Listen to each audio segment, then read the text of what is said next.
ve altyapı kurumları olarak yeni bir yönetmelik değişikliğiyle çalışma sistemlerinin değiştirilmesi, yetki verilmesiyle ilgili görüşmeleri yapmak ve kararlar almak konumuz.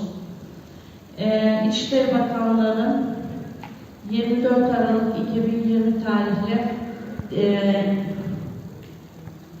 yönetmelik değişikliğiyle kazı çalışmaları sokak bazında bildiğiniz gibi sizlere de gönderdik bütün yönetmelik değişikliklerini ilçelere devredilmiş durumda ve bununla ilgili zemin tahrip bedelleri de ilçelere devredilmiş durumda. Bundan dolayı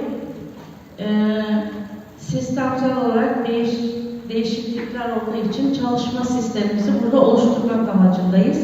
Bir geçiş oldu. Tüm ilçe belediyeleri bazı sorunlarla karşılaştılar hocam. Özellikle belediye meclislerimizden geçirdiğimiz kararlar olması lazım. Kazı Pusat Belediyelerinin tanzim etmesi için Fen İşleri Birimi adı altında bütçe tertibinin oluşması lazım. Yol için onay veriyorsunuz. O programın normalde Büyükşehir Belediyesi bünyesinde kurulan bir program. O programın Can Bey gelecekti, şu anda yetişemedi, Adana'dan geliyor. O programda oluşturursak sizlere de tam anlamıyla yetkiyle açılabilirse firmayla görüşelim, sizler de görüşün.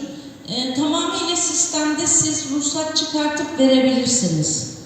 Siz bu parayı herhangi bir kurum zemin tarihi yaptığı zaman biz sizin adınıza arıyorduk, biz size borçlandırdık, size biz ödüyoruz. Şimdi biz ödemeyeceğiz. O parayı biz almayacağız, sadece siz alacaksınız. O yüzden sizin bununla ilgili çakarınız olması lazım diye düşünüyorum. Ama sizin belirlediğiniz ekiplerinize bizim arkadaşlar yardımcı olarak çalışacağız yılbaşından sonra. Yani ona göre bir altyapıyı artık oluşturmanız lazım. Sayın Başkanım dediği gibi zaten bütçe tertiplerinde falan var. Biz size de aktarsak, size hesabınıza da yazarsak da bütçe tertiplerinde bu tür şeyler var mı? Yani bunlarla ilgili acil olarak bir karar almanız gerekir diye düşünüyorum. Yılbaşından sonra zaten böyle bir yetkiye ait değiliz. Yani idari olarak karar almanız yeterli diye düşünüyorum. Evet.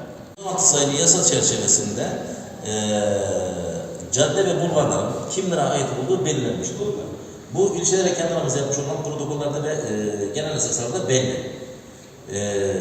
İlçenin sorumluluğu 15 metrenin altındaki sokaklar ilçenin. 15 metrenin üzerindeki cadde, bulvar veya 15 metrenin altında olup adı bulvar ya da cadde olanlar da Büyükşehir'e ait. Bunu hem size ilçe rahatlıkla yönlendirebilir hem de bu telefonla yapılabilecek bir basit bir konu.